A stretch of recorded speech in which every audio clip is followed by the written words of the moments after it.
João e o pé de feijão. Era uma vez uma pobre viúva que tinha apenas um filho, chamado João, e uma vaca, chamada Branca Leitosa. A única coisa que garantia o seu sustento era o leite que a vaca dava toda manhã e que eles levavam ao mercado e vendiam. Uma manhã, porém, Branca Leitosa não deu leite nenhum e os dois não sabiam o que fazer. O que vamos fazer? O que vamos fazer? Perguntava a viúva, torcendo as mãos. Coragem, mãe. Vou arranjar trabalho em algum lugar, respondeu João. Tentamos isso antes e ninguém quis lhe dar emprego, disse a mãe. Temos de vender Branca Leitosa e, com o dinheiro, montar uma lojinha ou coisa assim. Certo, mãe, disse João. Hoje é dia de feira. Daqui a pouco vou vender Branca Leitosa. Aí veremos o que fazer. Assim, ele pegou a vaca pelo cabestro e lá se foi. Não tinha ido longe quando encontrou um homem, de jeito engraçado, que lhe disse: Bom dia, João. Bom dia, João respondeu, e ficou a matutar como o outro sabia seu nome. Então, João, para onde está indo? Perguntou o homem. Vou à feira vender esta vaca aqui. Ah, você parece mesmo o tipo de sujeito que nasceu para vender vacas, disse o homem. Será que sabe quantos feijões fazem 5? 2 em cada mão e um na sua boca, respondeu João, esperto com o quê? Está certo, disse o homem. E aqui estão os feijões. Continuou, tirando do bolso vários feijões esquisitos. Já que é tão esperto, disse, não me importo de fazer uma barganha contigo. Sua vaca por estes feijões. Que tal você ir embora? Disse João. Ah, você não sabe o que são estes feijões, disse o homem. Se os plantar à noite, de manhã terão crescido até o céu. Verdade? Falou João. Não diga. É verdade, e se isso não acontecer, pode pegar sua vaca de volta.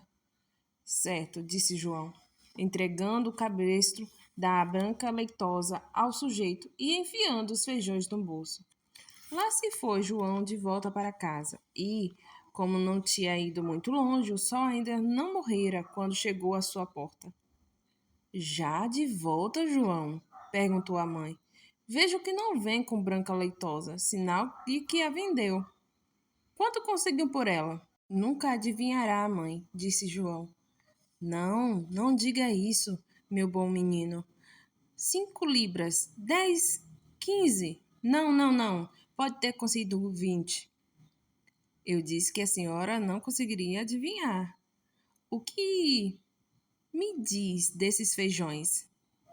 São mágicos. Plante-os à noite e... Quê? Disse a mãe de João. Será que você foi tão tolo, tão bobalhão e idiota a ponto de entregar minha Branca Leitosa, a melhor vaca leiteira da paróquia, e além disso, carne da melhor qualidade, em troca de um punhado de reles feijões? Tome, tome, tome! E quanto aos seus preciosos feijões, aqui, vou jogá-los pela janela. Agora, já para a cama. Por esta noite não tomará nenhuma sopa, não engolirá nenhuma migalha. Assim João subiu a escada até seu quartinho no sótão. Triste e sentido, é claro, tanto por causa da mãe quanto pela perda do jantar. Finalmente caiu no sono. Quando acordou, o quarto parecia muito engraçado. O sol batia em parte dele, mas todo o resto estava bastante escuro, sombrio. João pulou da cama, vestiu-se e foi à janela. E o que você pensa que ele viu? Ora, os feijões que sua mãe jogara no jardim pela janela tinham brotado num grande pé de feijão que subia, subia, subia até chegar ao céu. No fim das contas, o homem tinha falado a verdade. Como o pé de feijão crescera quase rente à sua janela, João só precisou abri-la e saltar na planta, que crescia como uma grande escada. Assim João subiu e subiu e subiu e subiu e subiu e subiu e subiu, até que, por fim, alcançou o céu. Ao chegar lá, encontrou uma estrada larga e longa que seguia reta como uma seta. Pôs-se a andar pela estrada e andou, andou, andou, até chegar a uma casa alta, grande e maciça. E na soleira estava uma mulher alta, grande e maciça. Bom dia, senhora, disse João, com muita polidez. Poderia ter a bondade de me servir um café da manhã? Pois ele não pudera comer nada a noite anterior, como você sabe, e estava faminto como um caçador. É café da manhã o que você quer? É? Disse a mulher alta, grande e maciça. É café da manhã que você vai virar se não cair fora daqui. Meu homem é um ogro e não há nada que ele aprecie mais do que meninos grelhados na torrada. Trate de chispar daqui, porque ele não demora. Oh, por favor, senhora, dê-me alguma coisa para comer. Não como nada desde ontem de manhã. Verdade verdadeira, senhora, disse João. Tanto faz ser grelhado quanto morrer de fome. Bem, no fim, a mulher do ogro não era assim tão má. Levou João até a cozinha e lhe deu um naco de pão e queijo e um jarro de leite. Mas João ainda não estava nem na metade da refeição quando tupi, tupi, a casa inteira começou a tremer com o barulho de alguém se aproximando. Misericórdia, é meu velho, disse a mulher do ogro. Ó céus, o que fazer? Corra e se enfie aqui. E ela entrouxou João dentro do forno no instante em que o ogro entrou. Ele era grandalhão, não restava dúvida. Trazia na cinta 3 bezerros amarrados pelas patas traseiras. Entrando, desenganchou-os e jogou-os sobre a mesa, dizendo: Aqui, mulher, faça-me uns 2 desses grelhados para café da manhã. Que cheiro é este que estou sentindo? Fiu, fiu. Farejo o sangue de um inglês. Esteja vivo ou morto, doente ou são, vou raspar-lhe os ossos e comer com pão. Que bobagem, meu querido, disse a mulher. Está sonhando. Ou, quem sabe, está sentindo o cheiro das sobras do garotinho que você comeu com tanto gosto no jantar de ontem. Vamos, vá tomar um banho e se arrumar. Quando voltar, seu café da manhã estará à sua espera. Assim o ogro saiu e João estava quase pulando fora do forno e fugindo quando a mulher lhe disse para não fazer aquilo. Espere até que ele adormeça, disse ela. Ele sempre tira um cochilo depois do café da manhã. Bem, o ogro tomou seu café da manhã e em seguida foi até um grande baú e de lá tirou um par de sacos de ouro. Depois sentou-se e ficou contando, até que finalmente começou a cambalear e a roncar, fazendo a casa toda tremer outra vez. Então João se esgueirou do forno, pé ante pé, ao passar pelo ogro, pegou um dos sacos de ouro debaixo do braço dele e pernas para que te quero, até chegar ao pé de feijão. De lá, atirou o saco de ouro, que, é claro, caiu no jardim da sua mãe. Depois foi descendo e descendo até que finalmente chegou em casa e contou tudo à mãe, mostrando-lhe o saco de ouro, e disse: Está vendo, mãe? Eu não estava certo quanto aos feijões? São mágicos mesmo, como pode ver. Por algum tempo viveram do saco de ouro, mas um belo dia ele acabou. João resolveu então arriscar a sorte mais uma vez, no alto do pé do feijão. Assim, numa bela manhã, acordou cedo e subiu no pé de feijão. Subiu, subiu, subiu, subiu, subiu, subiu, até que, por fim, chegou de novo a uma entrada e foi dar na casa alta, grande e maciça, onde estivera antes. Lá, é claro, havia uma mulher alta, grande e maciça, parada na soleira. Bom dia, senhora, disse João, bem atrevido. Poderia ter a bondade de me dar alguma coisa para comer? Vá embora, meu menino, disse a mulher grande e alta, senão meu marido vai comê-lo no café da manhã. Mas não é o rapazinho que esteve aqui antes? Sabe que naquele mesmo dia ele perdeu um dos seus sacos de ouro? Isso é estranho, senhora, disse João. Acho que teria algo para lhe contar sobre isso, mas estou com tanta fome que só posso falar depois que tiver comido alguma coisa. Bem, a mulher grande e alta ficou tão curiosa que levou para dentro e lhe deu alguma coisa para comer. Mas, assim que João começou a mastigar, o mais devagar que podia, tchup-tchup, ouviram os passos do grande gigante. Mas, que depressa a mulher enfiou João no forno. Tudo aconteceu como da outra vez. O ogro entrou em casa e disse: Fiu, fiu, fiu, farejo o sangue de um inglês. Esteja vivo ou morto, doente ou são. Vou raspar-lhe os ossos e comer com pão. E comeu 3 bois grelhados como café da manhã. Depois falou: Mulher, traga minha galinha que bota os ovos de ouro. Assim ela fez, e o ogro disse: Bota. E a galinha botou um ovo todo de ouro. Em seguida, o ogro começou a cambalear e roncar até fazer a casa tremer novamente.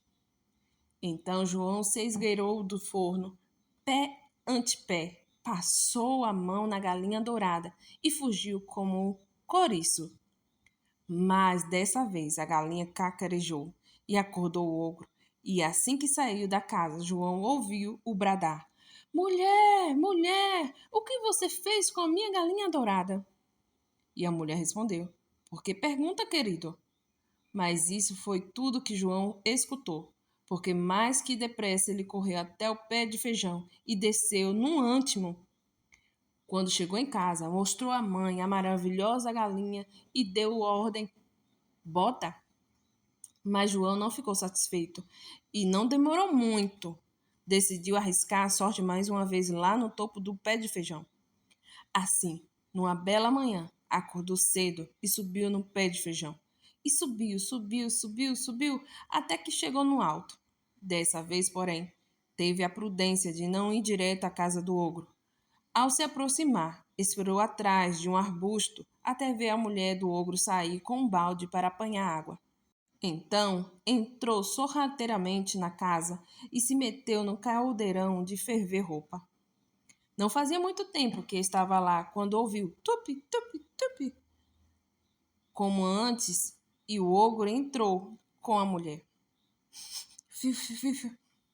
Farejo o sangue de um inglês. Está vivo ou morto, doente ou são. Vou raspar-lhe os ossos e comer com pão. E exclamou: Sinto o cheiro dele, mulher, sinto o cheiro dele. Sente mesmo, meu bem, respondeu a mulher do ogro. Nesse caso, se é o patifezinho que roubou seu ouro e a galinha que botava os ovos de ouro, com certeza se meteu no forno. E os dois correram até o forno.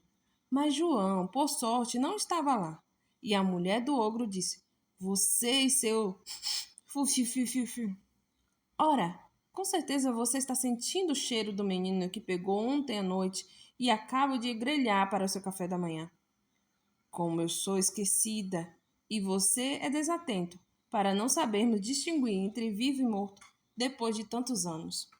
O ogro sentou-se então para tomar seu café da manhã, e de fato o tomou, mas vez ou outra murmurava: Eu poderia jurar.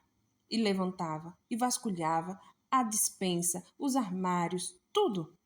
Só não pensou, por sorte, no caldeirão.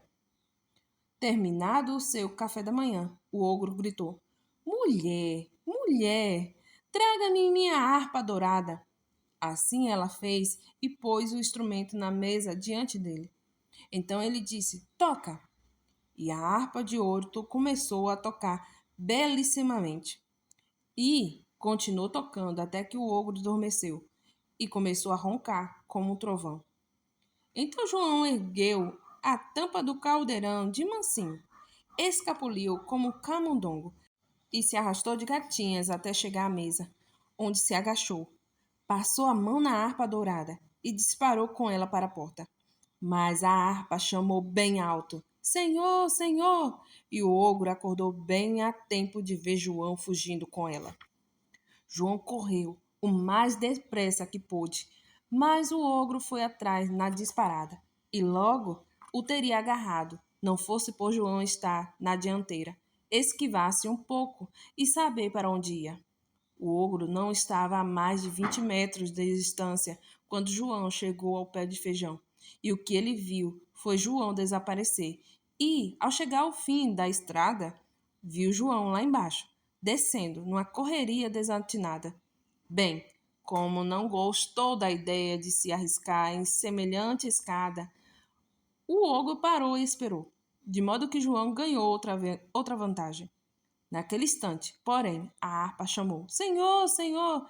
E o ogro se pendurou no pé de feijão, que se sacudiu com o peso. Lá ia João, descendo, e atrás dele descia o ogro. Nessa altura, João tinha descido, e descido, e descido, tanto que estava muito perto de casa.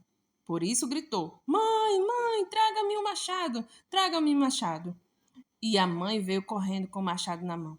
Ao chegar no pé de feijão, porém, ficou paralisada de pavor, pois dali viu o ogro com suas pernas já atravessando as nuvens. Mas João pulou no chão e agarrou o machado. Deu uma machadada tal num pé de feijão que partiu em dois. Sentindo o pé de feijão balançar e estremecer, o ogro parou para ver o que estava acontecendo. Nesse momento, João deu outra machadada e o pé de feijão acabou de se partir e começou a vir abaixo. Então o ogro despencou e quebrou a cabeça enquanto o pé de feijão desmoronava.